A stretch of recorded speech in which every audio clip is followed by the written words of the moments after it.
Archaeologists from the Austrian Academy of Sciences have uncovered an early Byzantine business and gastronomy district at ancient Ephesos, located in the Izmir province of Turkey. Ephesos was built in the 10th century BC on the site of the former Arzawan capital by Attic and Ionian Greek colonists. During the Classical Greek era, it was one of 12 cities that were members of the Ionian League, emerging as a major urban center with monumental buildings that included the Library of Celsus and a theater capable of holding 24,000 spectators. The city was also famous as a sacred place for pilgrims visiting the nearby Temple of Artemis, which has been designated one of the 7 wonders of the ancient world.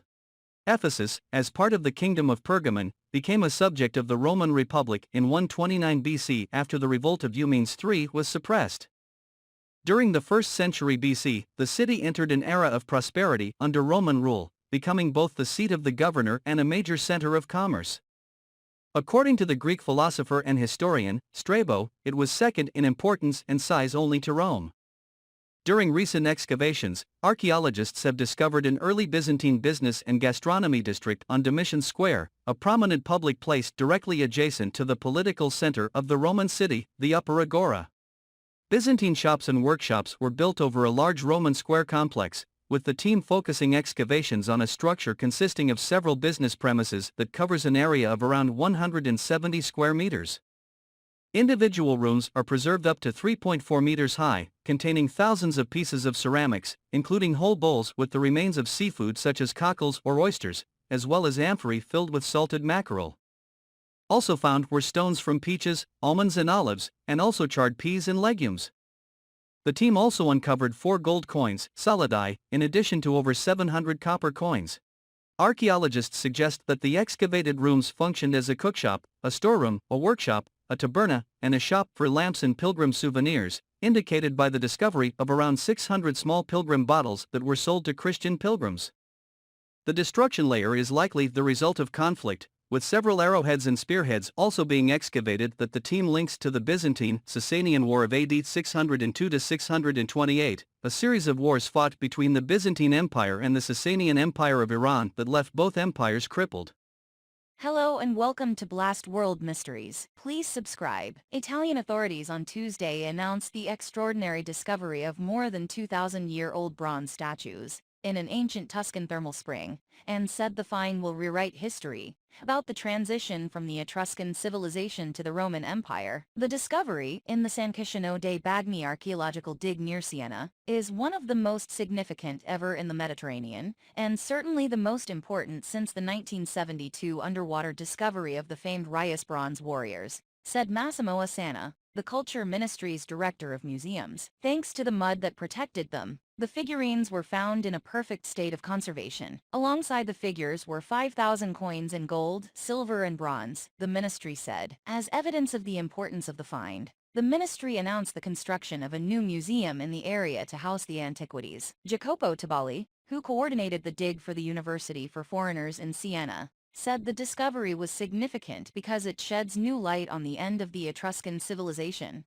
and the expansion of the Roman Empire between the 2nd and 1st centuries BC. The period was marked by wars and conflicts across what is today's Tuscany, Umbria and Lazio regions, and yet, the bronze statues show evidence that Etruscan and Roman families prayed together to deities in the sacred sanctuary of the thermal springs. The statues bear both Etruscan and Latin inscriptions. While there were social and civil wars being fought outside the sanctuary, inside the sanctuary, the great elite Etruscan and Roman families prayed together in a context of peace, surrounded by conflict, Tabali said. This possibility to rewrite the relationship and dialectic between the Etruscan and Romans is an exceptional opportunity. Some of the 24 bronzes are entire figures of humans or gods, while others are of individual body parts and organs, which would have been offered up to the gods for intervention for medical cures via the thermal waters, the ministry said in a statement.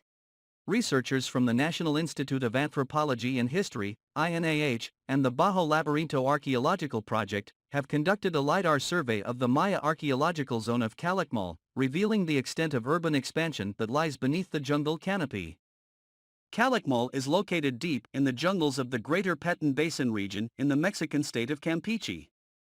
The city was the capital of what has been named the Kingdom of the Snake, indicated by the extensive distribution of a snakehead glyphs known as Khan. Throughout the Classic period, Calakmul maintained an intense rivalry with the major polity of Tikal to the south. At its height in the late Classic period, it is estimated that the city had a population of 50,000 inhabitants and covered an area of over 70 square kilometers. INA researchers, working in collaboration with the National Center for Airborne Laser Mapping at the University of Houston, Texas, and the Aerotecnologia Digital SA de CV, conducted an aerial LiDAR survey over an area of 95 square kilometers within the Calakmul Biosphere Reserve. Light detection and ranging, LiDAR, is a method of remote sensing using light in the form of a pulse laser to measure ranges, variable distances, to the Earth.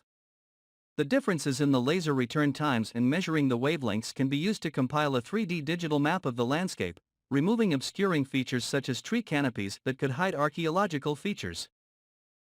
The results revealed the dense urban sprawl and residential apartment complexes, consisting of 60 individual structures grouped around temples, sanctuaries, and possible plazas or markets used for trade and commerce. The density of structures and construction works to support the city inhabitants, suggests that around AD 700, Calakmul was one of the largest cities in the Americas.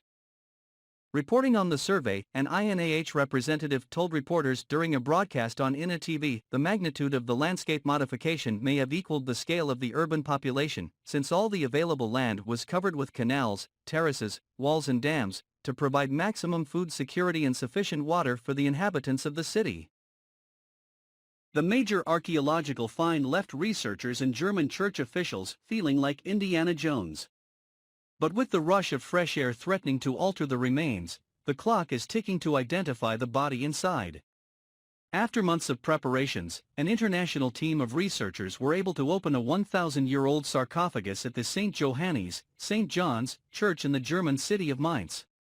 Using a pulley system, the team lifted the 700-kilogram, 1,540-pound, lid off the grave and took a peek inside at remains that likely haven't been seen in a millennium. "We all got to feel a little bit like Indiana Jones," Mainz Dean Andreas Klotz said at a press conference. Researchers found male human remains, although it is still uncertain who is buried inside. The body was likely covered in quicklime shortly before the sarcophagus lid was put on in order to speed up the decay of the body, but that also makes identifying the remains difficult. "Not even teeth could be found," Swiss archaeologist Guido Faccani said. Who is inside? Historians and church officials alike hope that the remains in the grave can help solve some of the historic mysteries surrounding the St. Johannes Church, which is one of the oldest in the city. The body is believed to belong to Erkenbald, the Archbishop of Mainz, who died in 1021. Should this be true, it would make the St. Johannes Church the first cathedral in Mainz, which was once a powerful territory in the former Holy Roman Empire. Besides the human remains, researchers also uncovered pieces of fabric and cloth shoes, as well as the remains of what appeared to be a bishop's hat. The sarcophagus location in the central nave of the church, and the fact that it was pointed towards the altar, also indicate the person buried inside was a church official. "It's still possible that it's him," Faccani said.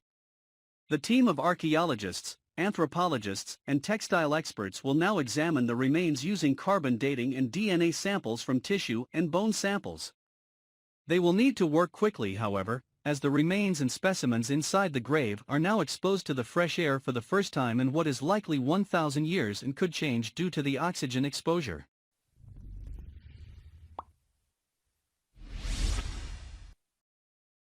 "8 miles of prehistoric paintings is discovered in remote Amazonia, and it showcases animals that are long gone by now.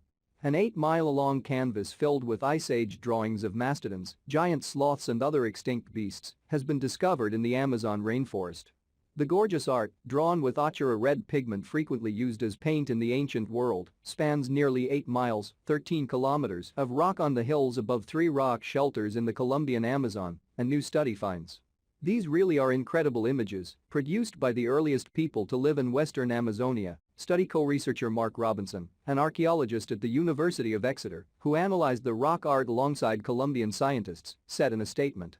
Indigenous people likely started painting these images at the archaeological site of Serranía La Lindosa, on the northern edge of the Colombian Amazon, toward the end of the last ice age, about 12,600 to 11,800 years ago. During that time, the Amazon was still transforming into the tropical forest we recognize today, Robinson said. Rising temperatures changed the Amazon from a patchwork landscape of savannas, thorny scrub and forest into today's leafy tropical rainforest.